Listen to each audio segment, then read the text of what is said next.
Bienvenue sur la chaîne YouTube de la Fondation contre l'épilepsie. Dans cette présentation, nous discuterons de ce qu'est les soins prénataux, les soins pré-grossesse et l'épilepsie, l'importance de la planification pour la grossesse, la communication médecin-patient, les 3 trimestres, et les ressources disponibles. Assurez-vous d'aimer nos vidéos et de vous abonner à notre chaîne YouTube. Cliquez sur la cloche pour être informé des futures vidéos. Veuillez cliquer sur notre lien de don dans la section description ci-dessous et faites un don aujourd'hui. Votre don nous aide à faire une différence pour ceux qui luttent contre l'épilepsie. Nous apprécions votre soutien. Les soins prénatals sont les soins qu'une femme reçoit lorsqu'elle est enceinte. Les soins peuvent être donnés par un OB/GYN ou une sage-femme. Les soins prénatals sont importants pour s'assurer que le fœtus se développe correctement et que la mère reçoit les soins dont elle a besoin.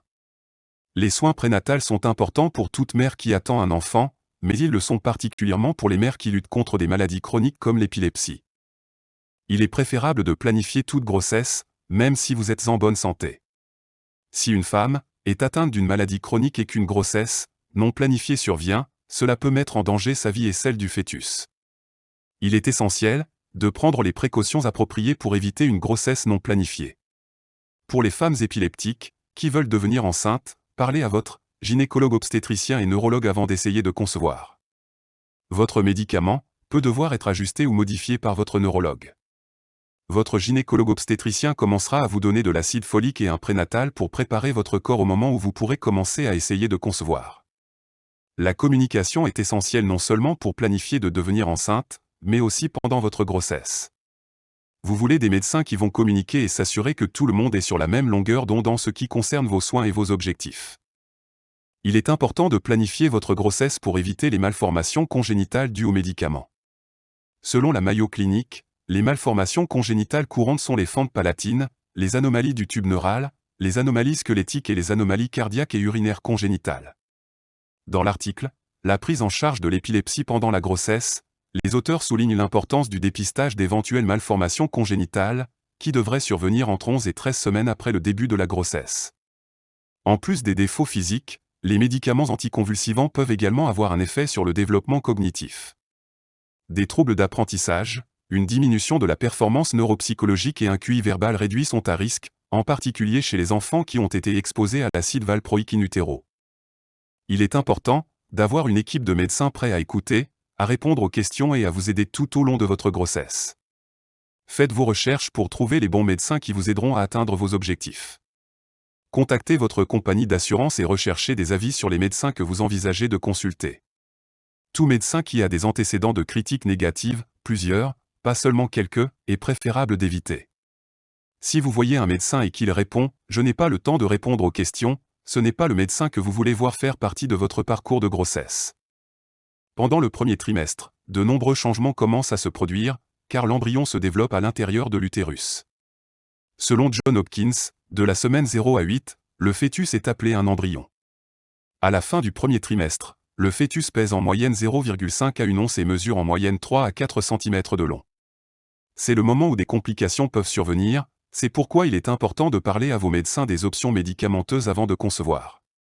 Selon la Mayo Clinic, les symptômes courants de la grossesse sont des seins tendres et gonflés, des nausées avec ou sans vomissement, une augmentation de la miction, de la fatigue, des envies et aversions alimentaires, des brûlures d'estomac et de la constipation. Selon John Hopkins, le tableau ci-dessous explique les repères normaux pour le développement fœtal moyen. À la fin de 4 semaines, tous les principaux systèmes et organes commencent à se former. L'embryon ressemble à un tétard.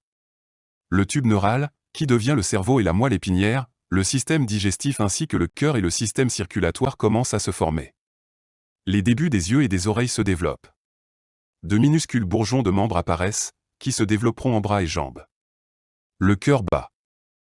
À la fin de 8 semaines, tous les principaux systèmes du corps continuent de se développer et de fonctionner, y compris les systèmes circulatoires, nerveux, digestifs et urinaires. L'embryon prend une forme humaine, bien que la tête soit plus grande par rapport au reste du corps. La bouche développe des bourgeons dentaires, qui deviendront des dents de lait. Les yeux, le nez, la bouche et les oreilles deviennent plus distincts. Les bras et les jambes peuvent être facilement vus. Les doigts et les orteils sont encore palmés mais peuvent être clairement distingués. Les organes principaux continuent à se développer, et vous pouvez entendre le battement du cœur du bébé en utilisant un instrument appelé Doppler. Les os commencent à se développer, et le nez et les mâchoires se développent rapidement. L'embryon est en mouvement constant mais ne peut pas être ressenti par la mère. Le développement de l'embryon au fœtus se compose des éléments suivants. Après 8 semaines, l'embryon est maintenant appelé un fœtus, ce qui signifie progéniture. Bien que le fœtus ne mesure que 1 à 1,5 pouces de long à ce stade, tous les principaux organes et systèmes ont été formés. À 12 semaines, les événements suivants se sont produits. À 12 semaines, les événements suivants se sont produits. Les ongles des doigts et des orteils apparaissent. Les paupières sont formées. Le mouvement fœtal augmente. Les bras et les jambes sont entièrement formés. Le larynx commence à se former dans la trachée. Selon Johns Hopkins, à la fin du 2e trimestre, le fœtus mesure entre 13 et 16 pouces de long et pèse environ 2 à 3 livres. Les changements au cours du 2e trimestre sont: le fœtus donne des coups de pied, bouge et peut se tourner d'un côté à l'autre. Les yeux se sont progressivement déplacés vers le devant du visage, et les oreilles se sont déplacées du cou vers les côtés de la tête. Le fœtus peut entendre ta voix. Une substance blanche crémeuse, connue sous le nom de vernix, commence à apparaître sur le fœtus et aide à protéger la peau fine du fœtus. Vernix est progressivement absorbé par la peau, mais certains peuvent être vus sur les bébés même après la naissance.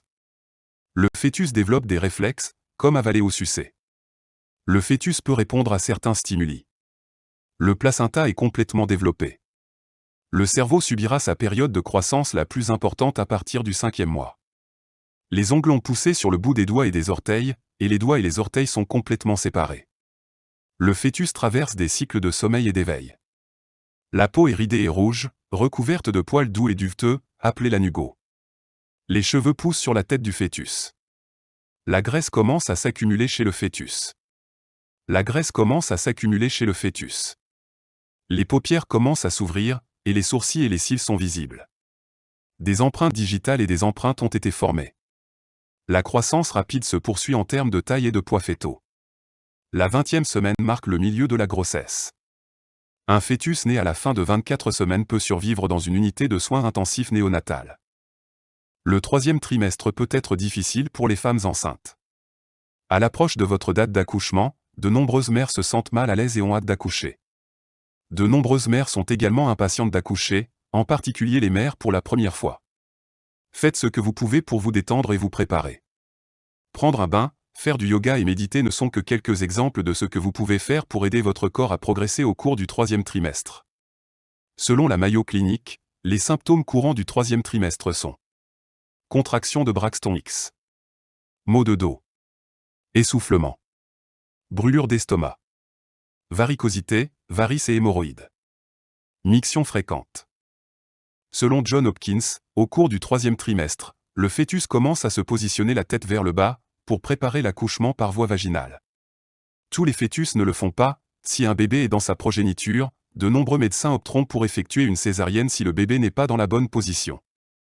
À la fin du 3e trimestre, le fœtus moyen mesure 19 à 21 pouces de longueur et peut peser 6 à 9 livres. Les changements pendant le 3e trimestre sont: le fœtus peut voir et entendre. Le cerveau continue de se développer. Les reins et les poumons continuent à mûrir. À la 36e semaine, la tête peut s'engager, tomber dans la zone pelvienne, un processus appelé éclaircissement. Les os du crâne restent mous pour faciliter le passage dans le canal de naissance. Pour de nombreux bébés, les iris des yeux sont bleu ardoise. La couleur permanente des yeux n'apparaîtra que plusieurs jours ou semaines après la naissance. Le fœtus peut sucer son pouce et a la capacité de pleurer. À 38 à 40 semaines, le lanugo du fœtus, poil fin et doux sur le corps et les membres, a presque complètement disparu. De 38 à 40 semaines, les poumons ont complètement mûri. Le bébé est recouvert de vernix caseosa, vernix, un revêtement protecteur crémeux sur la peau. La tête tournera généralement vers le bas pendant les dernières semaines de grossesse. Doula est formée pour guider et accompagner une femme enceinte pendant l'accouchement. Vous pouvez trouver une doula sur https://www.doulamatch.net. Pour créer un plan de naissance, visitez https://american-pregnancy.org/elsie-pregnancy-labor-n-birth-birth-plan-. Un plan de naissance est important. Faites un plan de ce que vous voulez pendant que vous êtes en travail. Sachez aussi que les choses peuvent changer pendant que vous êtes en travail.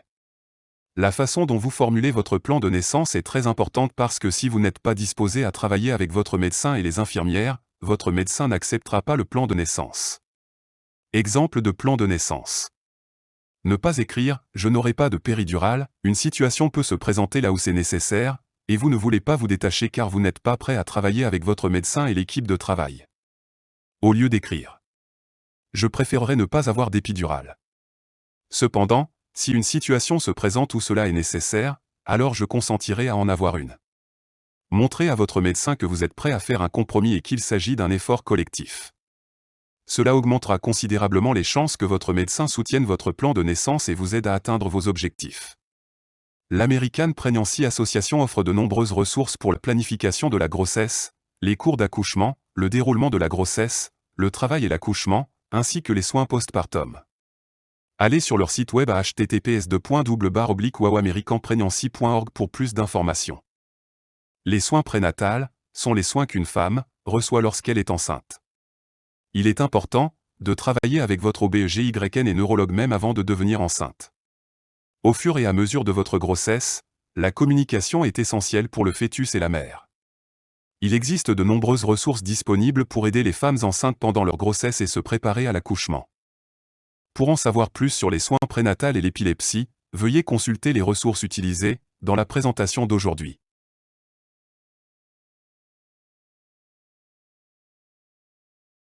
S'il vous plaît, aimez et abonnez-vous à notre chaîne YouTube et suivez-nous sur nos pages de médias sociaux. Nous aimerions avoir de vos nouvelles. Laissez un commentaire ci-dessous ou envoyez-nous un email à info@defeatingepilepsie.org. Merci pour votre soutien et ensemble, nous vaincrons l'épilepsie. Découvrez nos autres superbes vidéos et abonnez-vous dès aujourd'hui. Vous avez le pouvoir de vaincre l'épilepsie.